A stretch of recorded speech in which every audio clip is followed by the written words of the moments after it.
Hey, everybody. Thank you so much for joining us today. My name is Christian Kelly. I'm the shorts programmer here at Kingston Canadian Film Festival. I'm joined by a couple guests today from our Canadian Shorts program, from the film LAVENDERIA, the director, Roger Galvez, and from one half of the filmmaking team behind DEFUND, we have Araya Mengesha. I hope you're joining us for our KCF 22 lineup. If you've just viewed the film and are joining us, welcome. We hope you enjoyed the program. And if not, please be sure to check out our digital platform and to get yourself a ticket. So thank you both so much for joining us today. I really love both of your works. I'm just going to kind of spitball between the two of you in terms of some questions, and this is going to be a lovely time. So you're welcome. First question is, I guess, towards Araya. The film DEFUND, specifically the fact that it's a co-directing venture, but also a co-starring venture, that you're in front of the camera, you're behind the camera. Would you mind telling me a little bit about, first of all, where this film came from and a little bit of your co-directing, kind of co-starring working method is? Yeah, absolutely. So DEFUND came about, and like there's no more organic process for like how we could have possibly made this film. We didn't actually set out to make a short film. The world happened, and then an opportunity was presented. So Jay Stevens, who is our other producer, as well as the DP and editor of DEFUND, had worked with Khadijah, my co-filmmaking partner, Khadijah Roberts-Abdullah, on a web series called Slow Pitch that Jay was co-creator of. And so after George Floyd, like Khadijah talks about how she received, and I think like we both received sort of like what we were calling like these like a little bit of like white guilt messages from people being like, hey, it's hard thinking of you. And sometimes that came attached with, but also I'm feeling things, so can you help me process this? And sometimes it came with like, and here's $20 for like, buy yourself something to eat. And so on the variety of different messages that came our way, one came from Jay, and it was to Khadijah. And basically Jay was in Calgary at the time because that's where they live, or they're from. They live in Toronto, or actually they just moved back to Calgary. So our story here changes a little bit. They're bi-coastal. It's been a while since I've had to like say it again. But anyways, Jay reached out to Khadijah and basically said, look, you're somebody that I respect. You're somebody that I have deep admiration for, and I have a skill set and I have equipment. So if you want to tell a story, let's do it. Let's shoot something. I had just made a little micro thing. I could call it a thing because this is our directorial debut for both Khadijah and I. But I had like made this thing that was became sort of like the skeleton for what DEFUND was based off of, which was basically this like day in the life at home, and then the world imposes itself on us, and we need to respond to it in some kind of way. But as is the case with DEFUND, we were basically capturing what our lives were like on a daily level. Khadijah and I have lived together coming up on 5 years now. And so it was our dynamic just kind of blown up. And then us trying to process how we engage with this conversation that's happening when the world has now become, I guess, dangerous for people that look like us, or that carry our experience in multiple ways now. Now there's the pandemic, and there is just the threat of being alive and existing in the world as it is, like I said, with our experience. And that was the genesis of it. And then every step along the way was just gathering a new team member who, when we needed something, was like, oh, I do that. I'll do that with you. Oh, I do that. Yeah, why not? I can do closed captioning, sure. Like it was just like at every step. Oh, you need music? Yeah, I do that. We could reach out to like literally every member of our community, and they jumped on board readily and with a lot of excitement. And it's also, I think that it's the fact that you guys play twins, you're playing siblings, the fact that you live together in real life, kind of, you can kind of see that there's a real ease of kind of rapport between the two of you, and there's a kind of very breezy kind of chemistry.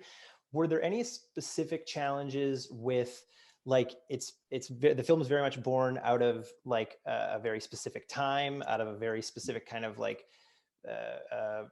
frustration as well. were there any kind of challenges? Because I guess what I'd like to say about the film is that there's a real kind of pulse to it, and there's a real kind of anger to it and frustration.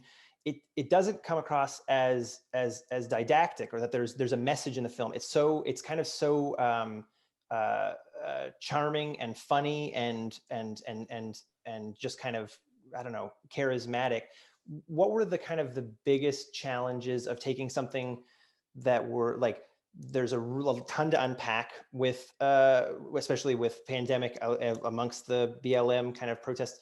Was there anything especially challenging to take such a huge kind of subject and still make like a really entertaining 10-minute short?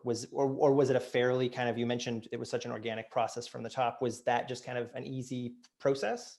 Yeah, I think that us having lived together for so long, and initially we were trying to figure out what the dynamic would be between the two of us. Like, are we a couple? Are we? And then we were like, nah, we're siblings. That's what this is. And with that came just, we were experiencing these things in real time.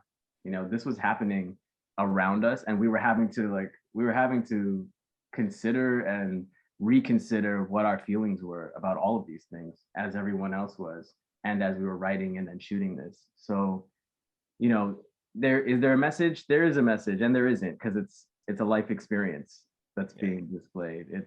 It's us trying to figure it out, and the biggest part of it was us trying to figure out what it means to have different opinions about something.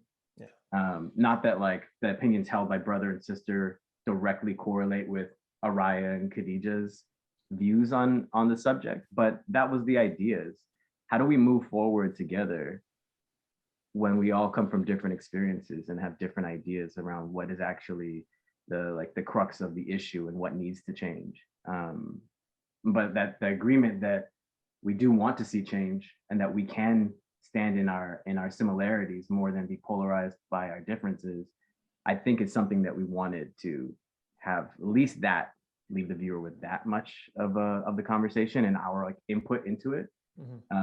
And then ideally, it was always designed to be a contribution to the conversation. We wanted to like put something out there that would then engage with the others, and so people would talk about it. And I think so far that's what's happened. We've been able to be somewhat successful with that, and knock on wood, it gets a little more life and a few more eyeballs and a little more conversation time. Thank you very much. I'm going to throw it over to Roger really quickly for a few questions as well. Roger, Lavenderia is a really, really lovely kind of film, I think, where the juxtaposition between DEFUND and Lavenderia is so interesting, because DEFUND is super propulsive. It's got a ton of energy, whereas Lavenderia, it's very contemplative. It's really built in a lot of kind of small gestures. It almost feels like a bit of like a memory, like it's all these kind of, I don't know, slight moments in these characters' lives over the span of, a few hours, I guess. I was just wondering if you could talk a little bit about the gestation of the project, where it came from. And also, I would be remiss if I didn't bring up the classic maxim, which people are like, don't direct animals or kids. And you went right out of the gate and directed a couple kids. So if you could tell me a little bit about the genesis of the project, but then also what was it like dealing with kids for a few days on set? Yeah. I guess the genesis of the project is it's based on my life. So it was, I think it's funny, like a lot of those gestures that kind of really come through, I think are, to me, are like muscle memory. Like it's like little moments that kind of just always stuck out in my head. And I think when I was writing the piece, I never intended to like write this like really slow, or like to me it feels really quiet, contemplative kind of film, but it always stuck out in my mind as like a funny memory. Like it's a story that I would tell people. Like me and my mom would take us on Fridays and we would go clean this laundromat, and that was my Friday night for a few years when I was a kid, and it was always funny to me. And then seeing it back, like once it's all done, I'm kind of like, I guess that's pretty sad. Because to me, in my head, it was kind of a comedy. I was like, this funny moments, and like these moments between these siblings who are, kind of constantly at each other's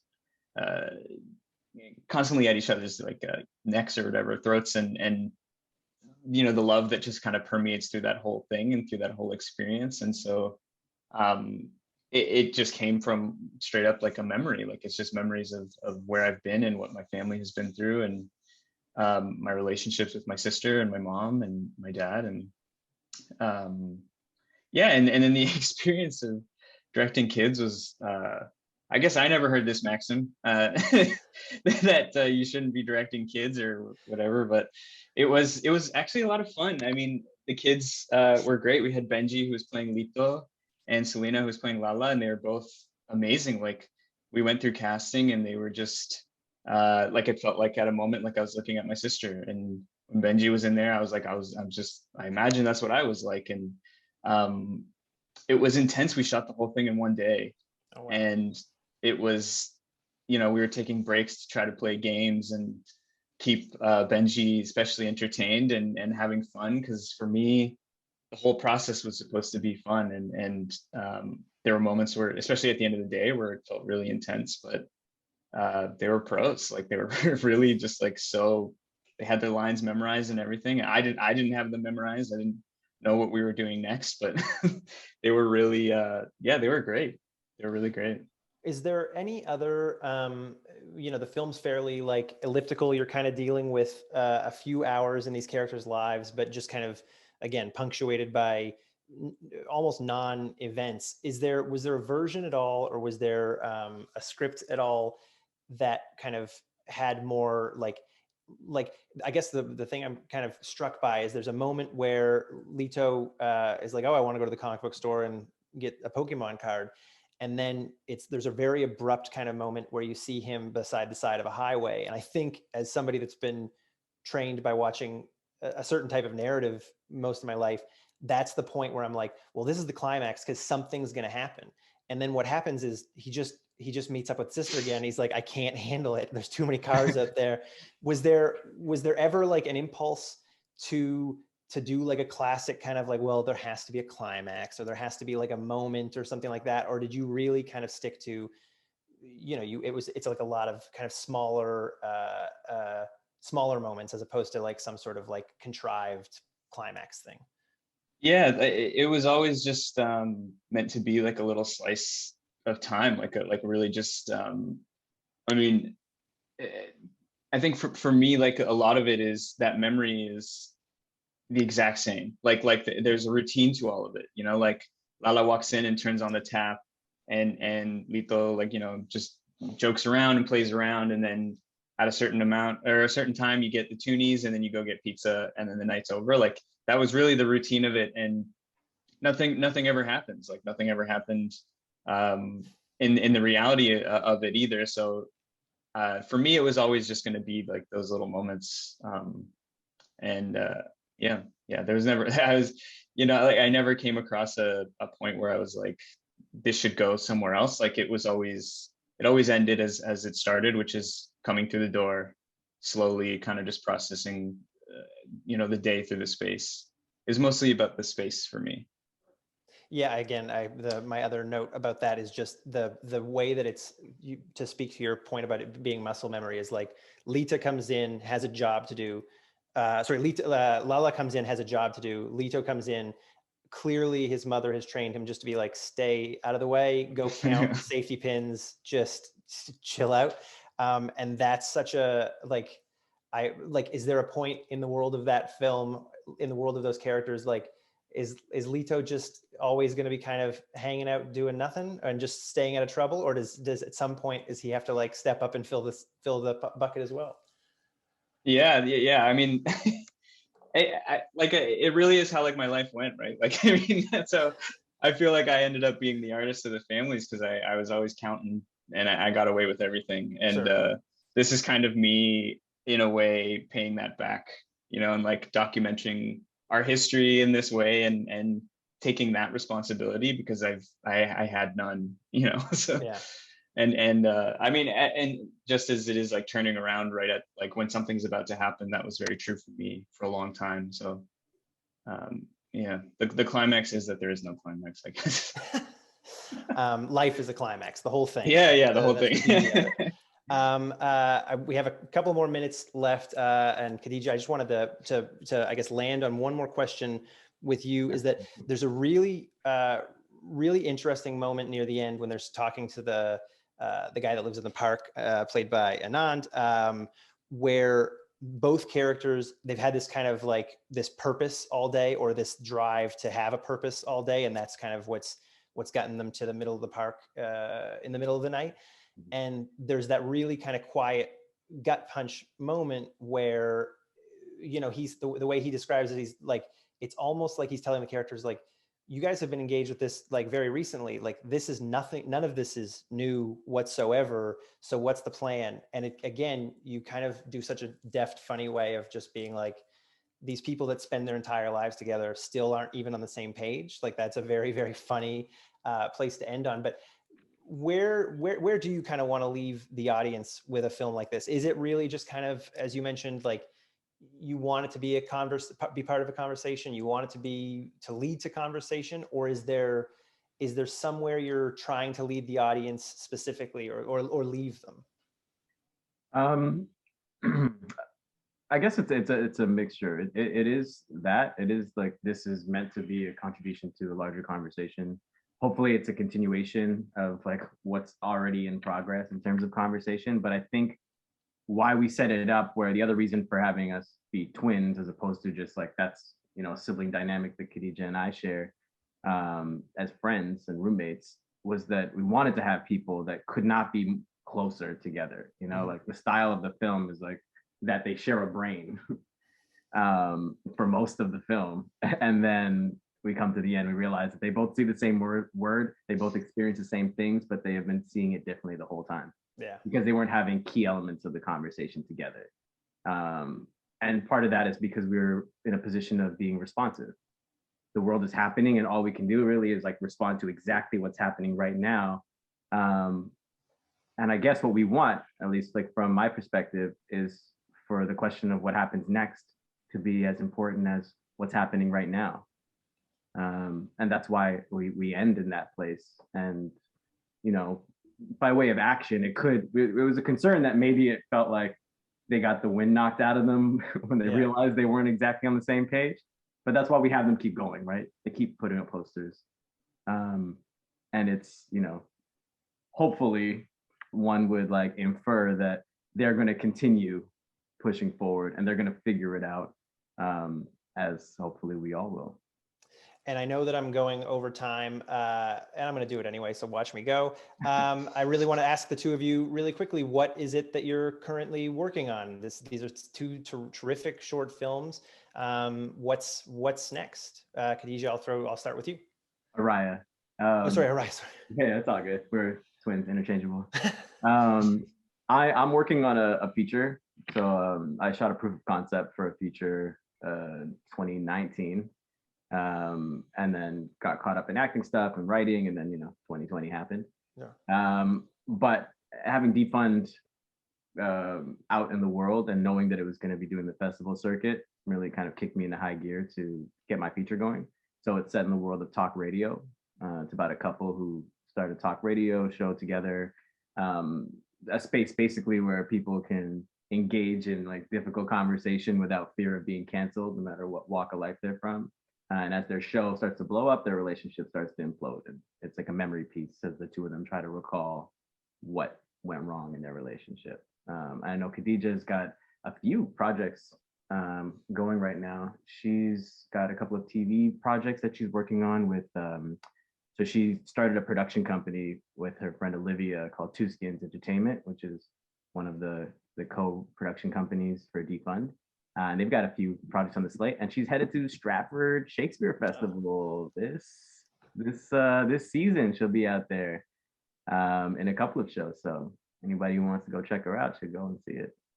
That's awesome. And Roger, what are you currently working on? What's next for you? I'm currently in the midst of polishing up another script for a short. It's called Born Wrong. It's about having extremely dry skin, and that being a result of war and displacement and all that kind of fun stuff. Well, I can't wait for either one of those, either the feature or the short, to show up next. Thank you both so much for joining us today. And finally, to our audiences, KCFF 22, it runs from March 3rd to the 13th. Check out other videos in our series to hear from other fantastic Canadian filmmakers and talent. Thank you again so much, and have a great day. Thank you.